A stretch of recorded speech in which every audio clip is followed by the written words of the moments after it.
Hello friends, मेरा नाम है रश्मि और स्वागत है आपका मेरे इस चैनल पर जिसका नाम है टीचिंग लर्निंग, जहां मेरी स्पेशली अभी सीरीज़ चल रही है इग्नू डीईसी के एग्ज़ाम्स की प्रिपरेशन जो अपकमिंग जून 2026 में है।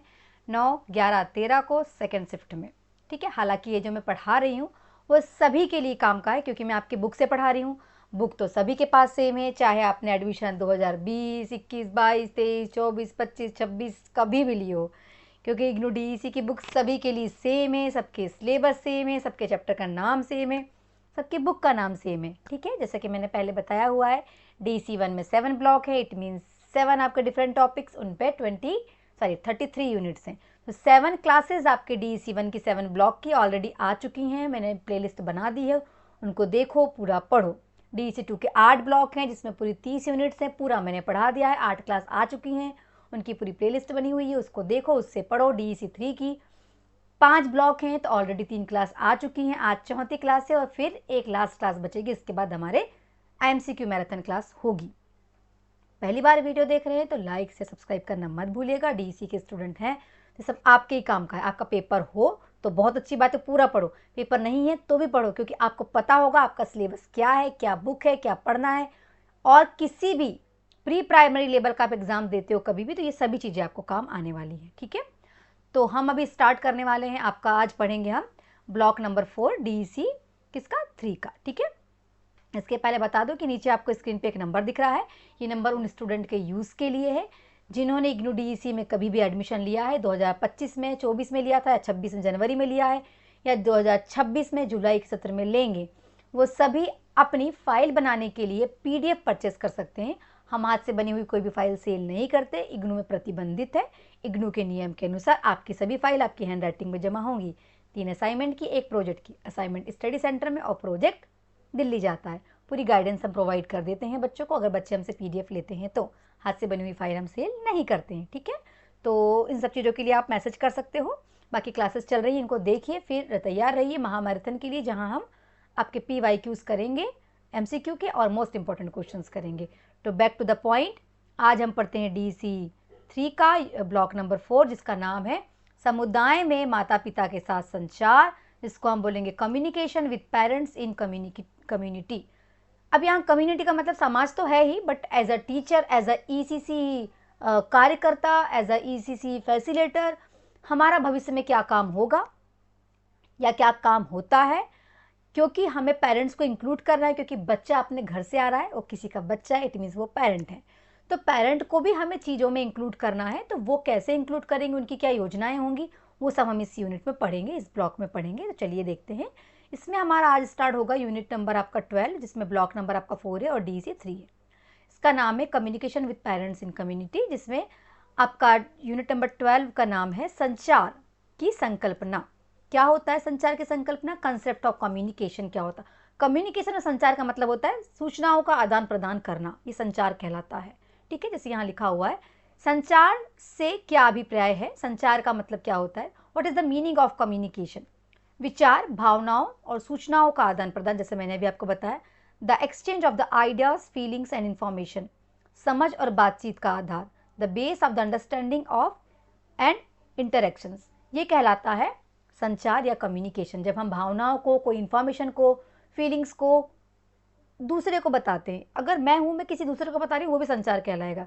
ठीक है, तो सभी को समाज में फैलाना, क्योंकि हम एक शिक्षक हैं या हम ECC फैसिलिटेटर हैं, या ECC के जो भी हम शिक्षक हैं, फैसिलिटेटर हैं, कार्यकर्ता हैं, तो हमारा बहुत सारा काम होगा इस समाज के लिए, पेरेंट्स के लिए, बच्चों के लिए। तो वही सब हमको देखना है, हम कैसे कम्युनिकेट करेंगे। ठीक है, संचार का अर्थ और तत्व कौन कौन से हैं? Meaning and elements of the communication. Communication में मेन चीज़ें क्या क्या होती हैं, एलिमेंट्स कौन कौन से होते हैं? संदेश जिसको हमको देना है, कोडिंग, उसमें कुछ शब्द छुपे हुए होते हैं जो प्रत्यक्ष रूप से समझ में सबको नहीं आएंगे, पर जिसके लिए संदेश उसको समझ में आएगा। प्रेषक जो सेंड करने वाला है, ठीक है, चैनल जिसके द्वारा हम सेंड कर रहे हैं, डिकोडिंग शब्द को समझना, और फीडबैक, अब आपने संदेश को पढ़ा, आपका क्या फीडबैक है, तो ये होता है एक पूरे साइकिल। ठीक है, एलिमेंट्स है पूरे। संचार के लक्ष्य और उद्देश्य, क्या तरीका है, क्या मतलब हमारे लक्ष्य, गोल क्या है, हमारा ऑब्जेक्टिव क्या है कम्युनिकेशन के? माता पिता शिक्षक के संबंधों को मजबूत करना, क्योंकि माता पिता अपने घर की धरोहर, जो सबसे महत्वपूर्ण है, जब सबसे कीमती चीज है बच्चा, जिसको आपके पास भेज रहा है, या समाज में जो भी आपके पास योजनाएं आ रही हैं, क्योंकि वो किसी फैसिलिटेटर के पास आ रही हैं, क्योंकि वो किसी फैसिलिटेटर के पास आ रही है, फैसिलिटेटर मतलब ईसीसी कार्यकर्ता। तो इस अवस्था में हमें बच्चों को जो भी जानकारियां देना है, तो क्योंकि हम पेरेंट्स के माध्यम से ही घर तक पहुंचाएंगे, समाज तक पहुंचाएंगे जानकारी, तो हमें यहाँ पेरेंट्स के साथ संपर्क अच्छे रखना है। ठीक है, ईसीसी के में बच्चों के विकास में सहायता करना है, स्कूल कार्यकर्ता और नीतियों के बारे में सूचित करना है। ठीक है, फिर समुदाय में भागीदारी और समर्थन को प्रोत्साहित करना, ये ईसीसी टीचर का काम है, और ये हमारे गोल हैं किसके, संचार के। ठीक है, संचार के लिए क्या अभिप्रेरित, क्या अपेक्षित है, है ना, रिक्वायरमेंट फॉर कम्युनिकेशन। एक तो पहले सक्रिय सुनना, सुनने वाला होना चाहिए, स्पष्ट और सरल भाषा होना चाहिए जो भी हम संचार दे रहे हैं। उसके बाद सहानुभूति और सम्मान, जिसको भी हम चीज़ें समझा रहे हैं उसके प्रति सहानुभूति और सम्मान होना चाहिए। उसके बाद है आपका नियमित संचार, लगातार हमें कम्युनिकेट करते रहना है, बैठक नोटिस लेते रहना है, उचित समय और स्थान का प्रबंधन भी करना है।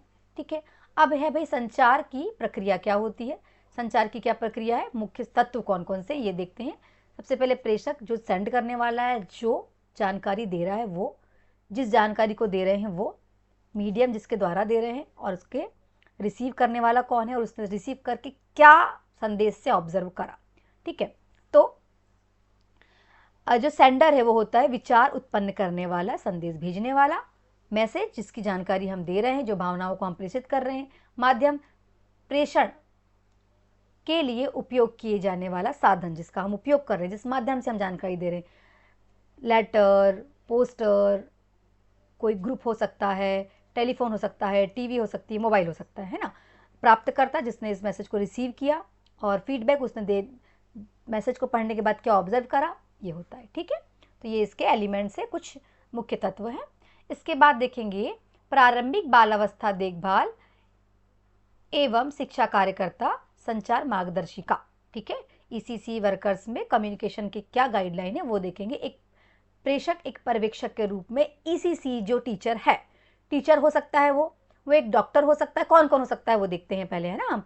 ठीक है, तो पहले देखेंगे क्या किया जाए, है ना, वाई कम्युनिकेट, क्यों किया जाए एक्चुअली, है ना, क्या नहीं, क्यों किया जाए, कम्युनिकेशन की जरूरत क्यों है, संचार की जरूरत क्यों है, बच्चों के विकास की निगरानी के लिए, माता पिता को सूचित करने के लिए, और समर्थन मांगने के लिए, है ना, कि भाई आप एग्री हो क्या, ये सब जो चीज़ें हम कर रहे हैं।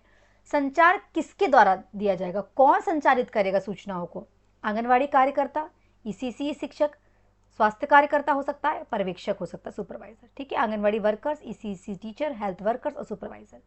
संचार कहाँ कहाँ किया जाए, आंगनवाड़ी केंद्र में, घर का दौरा किया जाए, सामुदायिक में बैठक की जाए और ग्राम सभा ली जाए। ठीक है, संचार कब किया जाए, मासिक बैठक ले सकते हैं हम, नियमित अंतराल में ले सकते हैं, तत्काल ले सकते हैं, आवश्यकता होने पर। ठीक है, संदेश की क्या संदेश दिया जाए, अब ईसीसी टीचर है तो हम भाई स्वास्थ्य पोषण पे देंगे, खेल आधारित शिक्षा पे देंगे, टीकाकरण और व्यवहार परिवर्तन पे देंगे। ठीक है, सारी चीज़ें इंग्लिश में भी लिखी, इंग्लिश मीडियम वाले बच्चे भी आई होप समझ रहे होंगे, शॉर्ट नोट्स बना सकते हैं आप। संदेश किसे कहते हैं, क्या होता है भाई संदेश या संचार क्या होता है, किसको देना है ना, किसको दे रहे हैं हम, माता पिता को, परिवार को, सदस्य को, समुदाय को, पंचायत को, जिसको भी हमें जानकारी देना है, या पंचायत के नेताओं को, जिनको भी जरूरत है, जहाँ तक हमें जानकारी पहुँचाना है उसके लिए, उसको है। संचार कैसे किया जाए, बहुत सारे तरीके हो सकते हैं, आमने सामने बातचीत करने से, चार्ट, पोस्टर, वीडियो, कहानी, गीत, डिजिटल तरीके से, बहुत सारे तरीके हैं संचार के। ठीक है, इसमें नेक्स्ट है आपका प्रभावी संचार, अवरोध और सुरक्षा, effective communication, barriers and tips. Communication क्या है और इनमें बैरियर कौन कौन सी चीज़ें हैं वो देखेंगे, है ना हम। तो पहले देखते हैं हम प्रेषक संबंधित समस्याएं। ठीक है, अब जो सेंडर है उसको क्या इश्यूज आते हैं भेजने में, स्पष्टता की कमी, कभी कभी स्पष्ट क्लियर ही नहीं, मतलब चीज़ें क्लियर ही नहीं हो पाती हैं कि क्या संदेश देना है, खराब कोडिंग, जिस माध्यम से आप संदेश दे रहे हो वो कोडिंग ऐसी कि लोगों को समझ में ही नहीं आ रही है ना, अलग अलग तरीके। कई बार कुछ चीज़ों को साधारण भाषा में बोल के नहीं बताया जाता, कुछ डिज़ाइन बनाई जा रही है, कुछ पोस्टर्स बनाए जा रहे हैं, हो सकता है वो इतने सिस्टमेटिक नहीं है कि जिनको हम भेज रहे हैं जानकारी वो उनको समझ में आ पाए। फिर हो सकता है मानसिक स्थिति, जिनको हम जानकारियाँ दे रहे हैं उनकी मानसिक स्थिति ऐसी है ही नहीं कि वो चीज़ समझ पाएँ।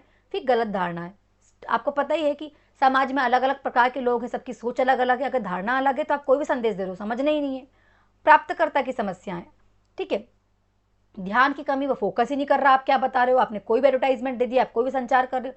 दूसरा, पूर्वाग्रह स्टेरियोटाइप, मतलब स्टेरियोटाइप मतलब रूढ़िवादिता, पहले से परंपराएं ऑलरेडी किसी गांव समाज परिवार में चल रही हैं, लोग उसको ही फॉलो करेंगे। हमने कुछ भी बताया, स्वास्थ्य कार्यकर्ता ने कुछ भी बताया, उसको नहीं मानेंगे। ये चीज़ें भी होती हैं, इसलिए सामने वाला जो सुनने वाला है वो जानकारियों को सुनना ही पसंद नहीं करता। खराब सुनना, सुनने में समस्या है उसको। फिर है अर्थ की व्याख्या, वो समझ ही नहीं पा रहा, उसकी व्याख्या ही नहीं कर पा रहा है। संगठनात्मक कार्य कारक भी हो सकते हैं। संगठनात्मक संरचना, जैसे कि अपर्याप्त संचार चैनल, जिसके द्वारा आप संचार कर रहे हो चैनल ही गड़बड़ है ना। जैसे इसको दे रहे हैं तो यहाँ तक इन लोगों के तक पहुँच नहीं पा रहा है, इन लोगों के तक पहुँच रहा है तो ये आगे नहीं पहुँचा रहे हैं। फिर सांस्कृतिक अंतर, कभी कभी सांस्कृतिक अंतर भी होता है, क्योंकि हमारे भारत देश में अलग अलग जाति धर्म के लोग रहते हैं और कुछ लोग कुछ चीज़ों को मानते हैं, कुछ नहीं मानते, तो ये भी एक, और शोर और अशांति भी होती है, जिसके कारण संचार प्रॉपर तरीके से नहीं पहुंच पाता। प्रभावी प्रेषक बनने हेतु कुछ सुझाव, क्या करना चाहिए कि हम प्रभावी संचारक बने। क्या करना है, स्पष्ट और संक्षिप्त हो हमारी जो भी चीज़ें हम बता रहे हैं, संदेश को स्पष्ट और संक्षिप्त रखें, सरल भाषा का प्रयोग करें, प्राप्तकर्ता को समझें, जिसको भी हम जानकारी दे रहे हैं उसको समझें, उसको समझाएं, उससे बात करें, उसका फीडबैक लें। ठीक है। उसके बाद है, देखिए फीडबैक ले लिखा ही हुआ है कि आपने क्या समझाया, जिसने समझा उसने क्या समझा, उसमें कुछ हमें और इम्प्रूव करने की ज़रूरत है, उसके कुछ प्रश्न हैं, वो सब बात करना है हमको। सही टोन और माध्यम, जिस भाषा का आप प्रयोग कर रहे हो बहुत सरल और साधारण होना चाहिए आपकी बात को, ताकि वो सुने। ठीक है।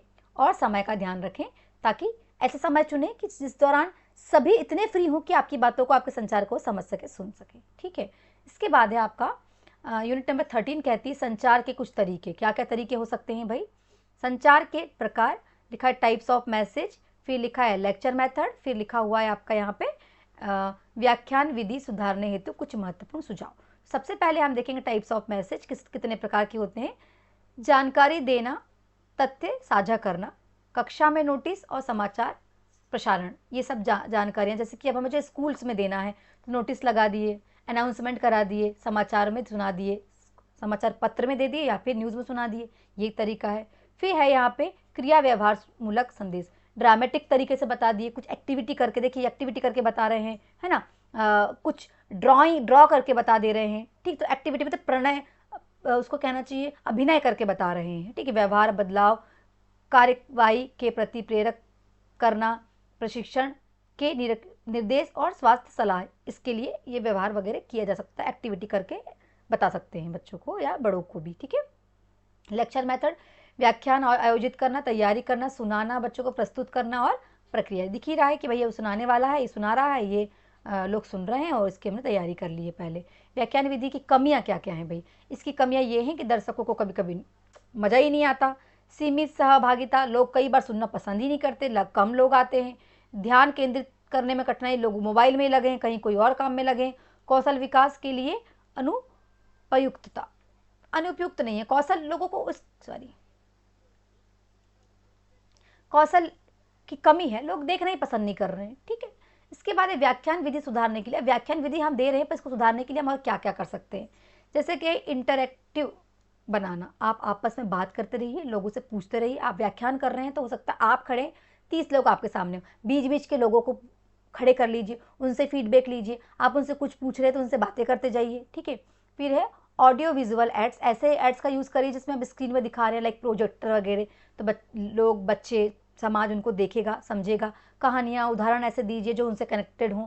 ठीक है। संक्षिप्त और केंद्रित रखिए, जो चीज़ें आपको बताना है उसी चीज़ों के बारे में बात करिए, अन्यथा बातें मत करिए। समय सीमित रखिए, वास्तविक चीज़ों से जोड़िए, जो साधारण तौर पे आसपास में उदाहरण है उनसे बच्चों को, बड़ों को कनेक्ट करिए। अंत में उसका सारांश बताइए। ठीक है। इसके बाद है आपको समूह विचार विमर्श, प्रदर्शन एवं अभ्यास। चलिए देखते हैं कि ग्रुप डिस्कशन क्या होता है। तो संचार में एक बहुत बड़ा योगदान है ग्रुप डिस्कशन। हम इन सारी चीज़ों को समाज के ऊपर देखेंगे, एक टीचर के पर्सपेक्टिव से देखेंगे, एक कार्यकर्ता के पर्सपेक्टिव से देखेंगे, एक स्वास्थ्य कार्यकर्ता के पर्सपेक्टिव से देखेंगे। ठीक है। आपकी सोच बना लेना और उसके बाद हम ग्रुप डिस्कशन कर रहे हैं। ठीक है। समूह विचार विमर्श आयोजित करने के चरण, पहला चरण है विषय चुनना, आपको किस बारे में डिस्कस करना है। फिर समूह बनाना, हमें ग्रुप बनाना है। फिर नियम और भूमिका निर्धारित करना है कि भाई किसके क्या नियम है और कौन क्या कार्य करेगा, और उसके बारे में बातें करना, और उसकी फीडबैक निकालना। ठीक है, समूह विचार विमर्श के लाभ ये है कि विविध दृष्टिकोण, सबका विचार विमर्श अलग अलग होगा। संचार कौशल में सुधार आपके बोलचाल में विकसित होगा। आप जब समूह में बात करते हो तो आपके विचार बढ़ते हैं, आप और भी चीज़ें सीखते हो। ठीक है, आलोचनात्मक सोच, अगर कोई किसी चीज़ की आलोचना करना है तो किस प्रकार से की जाती है वो आप सीख पाते हो, या किस प्रकार से करना चाहिए ताकि किसी को बुरा न लगे। सामाजिक और सहयोग कौशल आप सीखते हो कि कैसे हमें सामाजिक बनना है, किसी कौशल को कैसे सीखना है। विषय की गहराई, और जब हम आपस में बात करते हैं तो किसी भी चीज़ को और गहराई से जान पाते हैं। सामूहिक विचार विमर्श की कमियां क्या है? समय की खपत होती है, स्वाभाविक सी बात, समय तो लगता है। कुछ सदस्यों पर हावी, ग्रुप डिस्कशन में ये सब चीज़ें होती रहती है, लड़ाई झगड़े थोड़े हो जाते हैं, लड़ाई झगड़े नहीं कहूँगी, हावी हो जाते हैं लोग।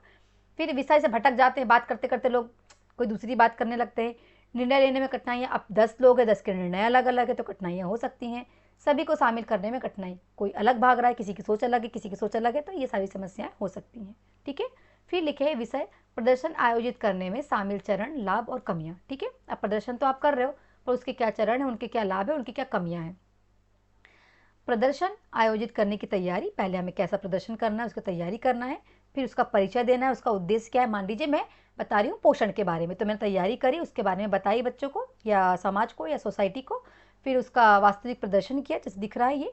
ठीक है, उसके बाद मैंने अवलोकन किया, स्पष्टीकरण किया कि भाई इसके क्या फ़ायदे हैं, इसके क्या नुकसान हो सकते हैं, और फिर मैंने इसको प्रैक्टिस और फीडबैक बच्चों से लिया या समुदाय से लिया।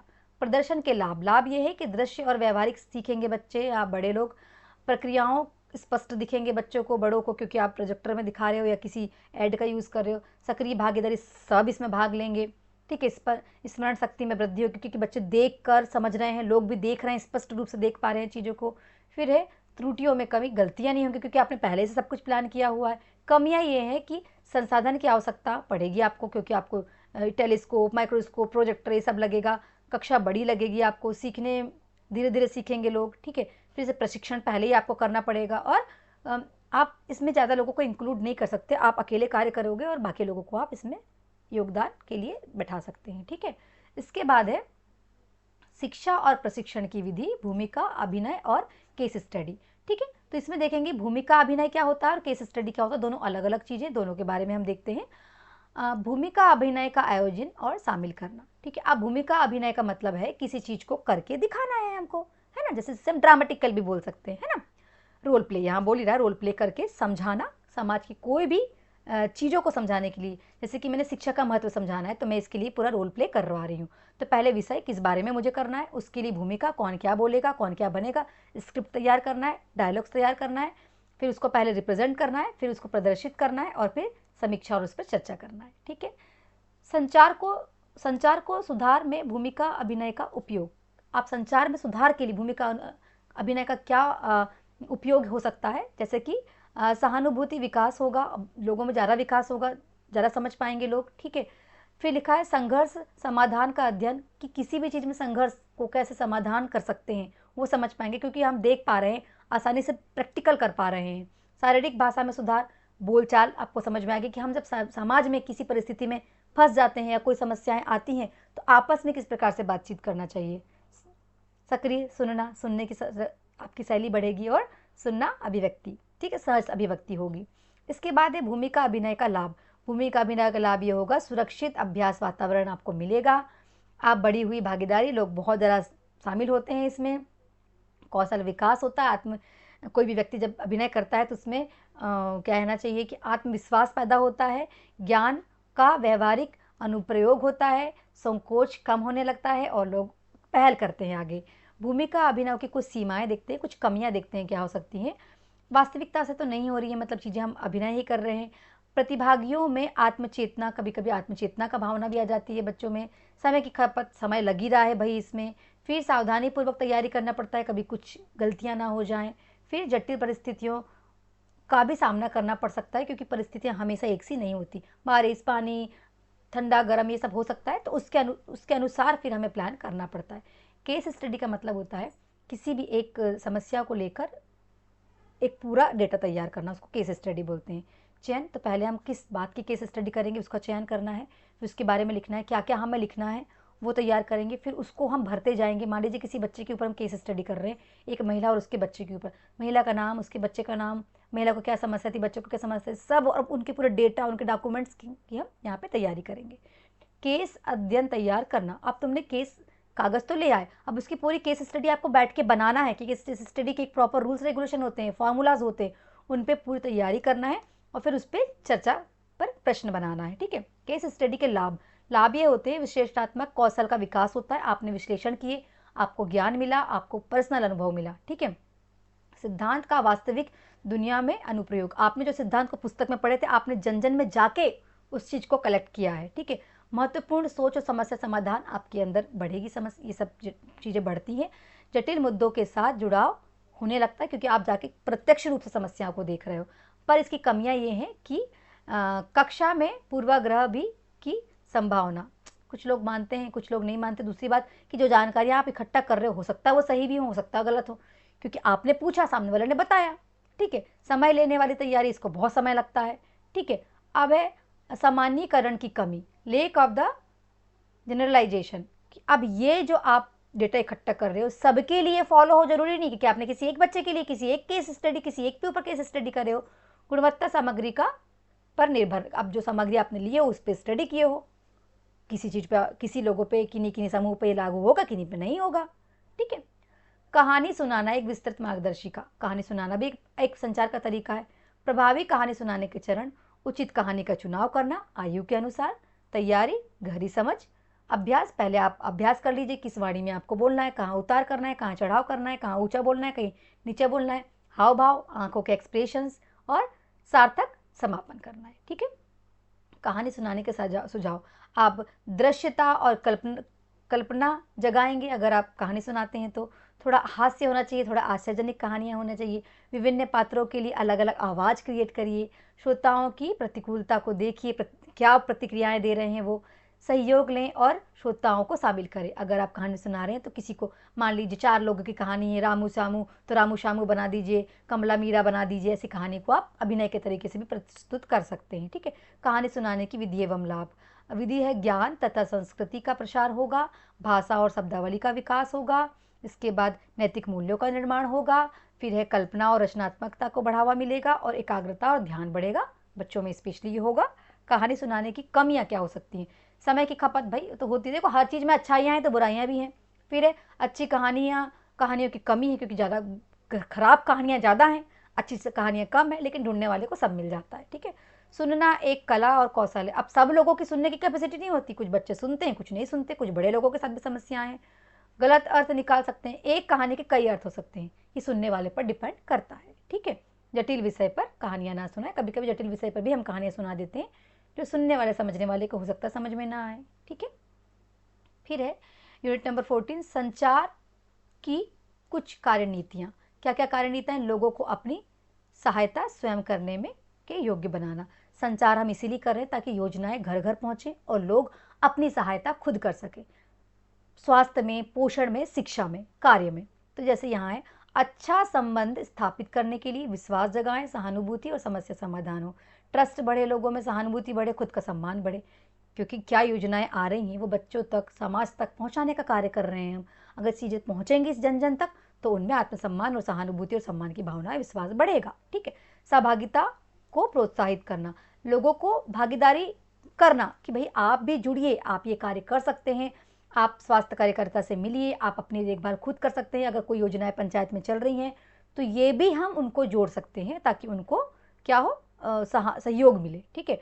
भागीदारी को बढ़ावा देना, लोगों को सबको मिलाना है, नेतृत्व करना है, उनका सहयोग करना है, समर्थन करना है, ताकि वो भी जान पाए कि क्या चीज़ें सही हैं, क्या गलत है, क्या व्यक्तिगत रूप से बेनिफिशियल है, क्या सामाजिक रूप से बेनिफिशियल है। अवॉइडिंग, क्या अवॉइड करना है आपको? पूर्वाग्रह और पक्षपातों से। अब पूर्वाग्रह मतलब जो रूढ़िवादिता चल रही है पुराने ज़माने में, बताना है कि वो क्यों चलती थी, उनके क्या गलत प्रभाव हैं और उनसे हमको कैसे बाहर उभरना है, और पक्षपात नहीं करना है, गलत धारणाएं नहीं बनाना है। ठीक है।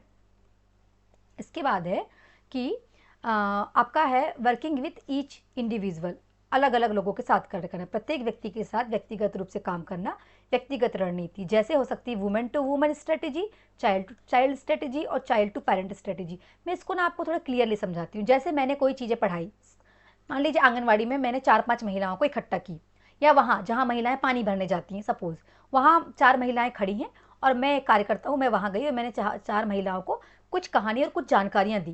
वो 4 महिलाएं घर जाएंगी और अपने आस पड़ोस की 4 महिलाओं को और बताएंगी। तो ये कहलाएगी महिला से महिला रणनीति या महिला से लड़की रणनीति, क्योंकि महिलाएं महिलाओं से बात करेंगी, महिलाएं लड़कियों से बात करेंगी। तो इसमें स्वास्थ्य सलाह, कौशल प्रशिक्षण और नेतृत्व हो सकता है। अब चाइल्ड टू चाइल्ड, बच्चे को मैंने स्कूल्स में कुछ सिखाया, हो सकता है एक बच्चे ने समझा, उसको दूसरे बच्चे ने समझा, मैंने दूसरी चीज़ समझाई, उसको तीसरे बच्चे ने समझा, चौथे बच्चे ने समझा।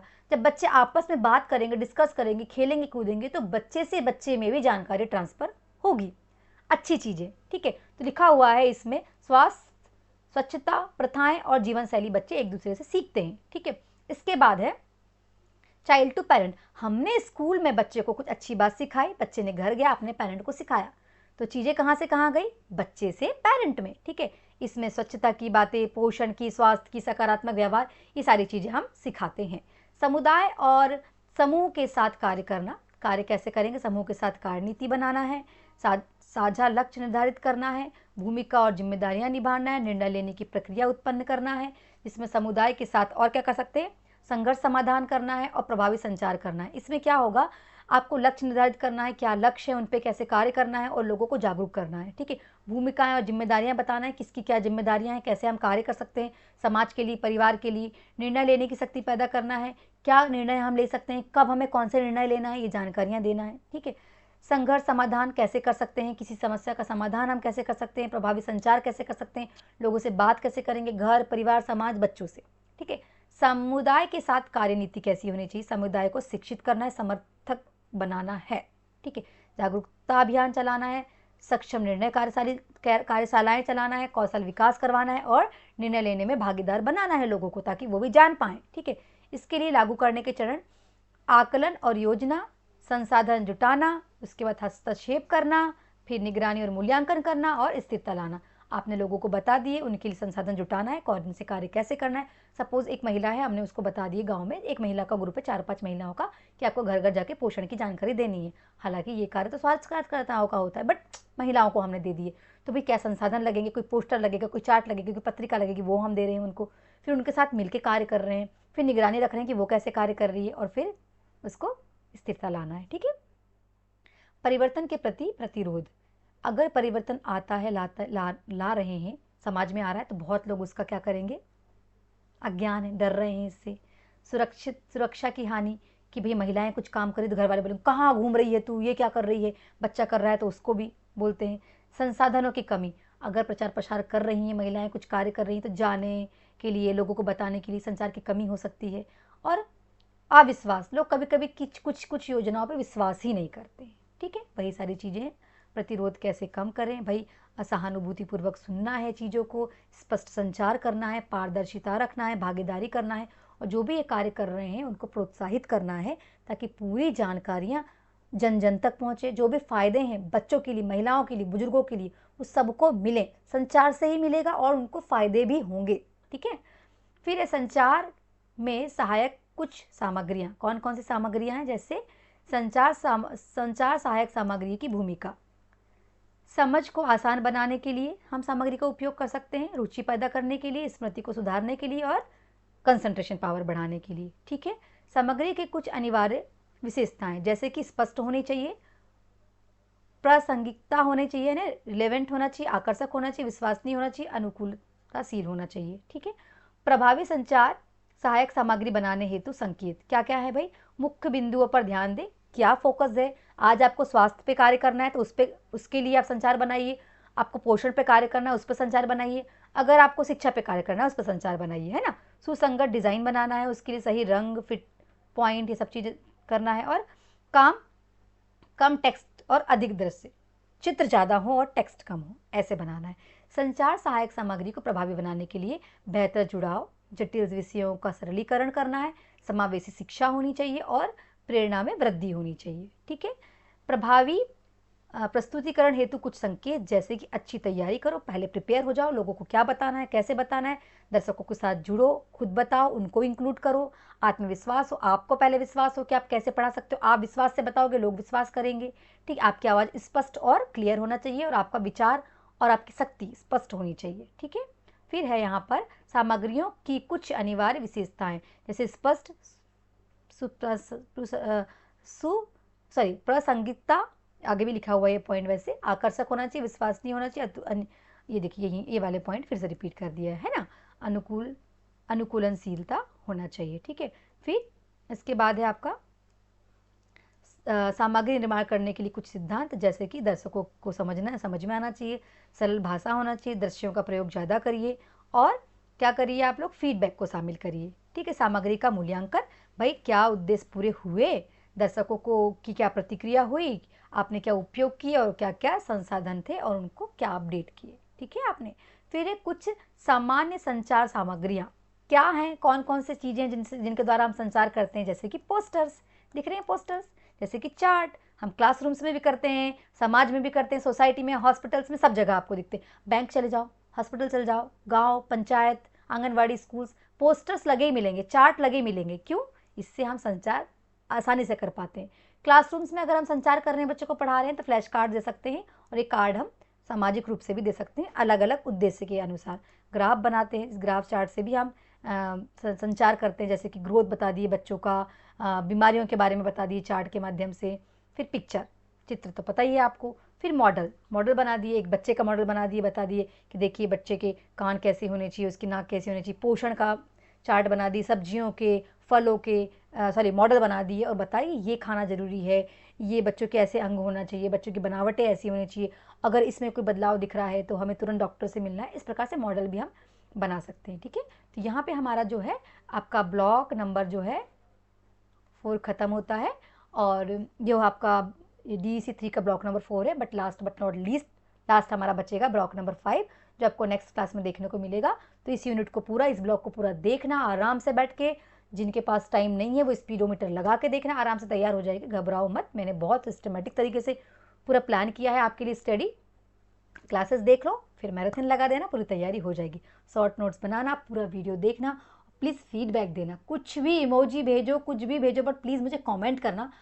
मेरे वीडियोस देखोगे ना आप, मेरी क्लासेस आप देख पाओगे कितनी मेहनत की है मैंने, और बहुत लंबी मेहनत रही है मेरी ये सब बनाने में। आपकी बुक्स को एक एक पढ़ना, एक एक यूनिट आप मैच करोगे ना बुक उठा के, हिंदी मीडियम इंग्लिश मीडियम वाले, आपकी बुक के ब्लॉक के एक एक यूनिट के नाम तक मेंशन किए हैं मैंने, सब कुछ पढ़ाया है। तो कितनी मेहनत लगी होगी मुझे सोचिए। तो मुझे मेरी मेहनत का कुछ तो दो आप लोग। फ्री में ऐसा कंटेंट आपको यूट्यूब पे कोई नहीं दे रहा होगा, स्पेशली DEC का। आप पूरा सर्च कर लेना, इतना अच्छा कंटेंट। और तो इसलिए सिर्फ कमेंट मांग रही हूँ, कमेंट जरूर करिएगा, मुझे बताइएगा। एक्चुअली मुझे फीडबैक मिलेगी ना, इससे इंस्पिरेशन मिलती है कि हम सच में अच्छा कार्य कर रहे हैं, क्या बच्चों को इससे खुशी मिल रही है और क्या बच्चे खुश हैं, ये सारी फीडबैक चाहिए है। बाकी दिए हुए व्हाट्सएप नंबर पर मैसेज करना अगर आपको पैकेज परचेस करना है, असाइनमेंट, प्रोजेक्ट, क्वेश्चन बैंक जो भी लेना है एग्जाम्स की तैयारी के लिए, फाइल बनाने के लिए, सब कुछ अवेलेबल है हिंदी इंग्लिश मीडियम में हमारी गाइडेंस के साथ। जुड़े रहिएगा मेरे साथ, ताकि आप और हम मिलकर बदलते हुए हमारे देश के शिक्षा जगत में अपना योगदान देकर देश का विकास कर सकें। Thank you so much.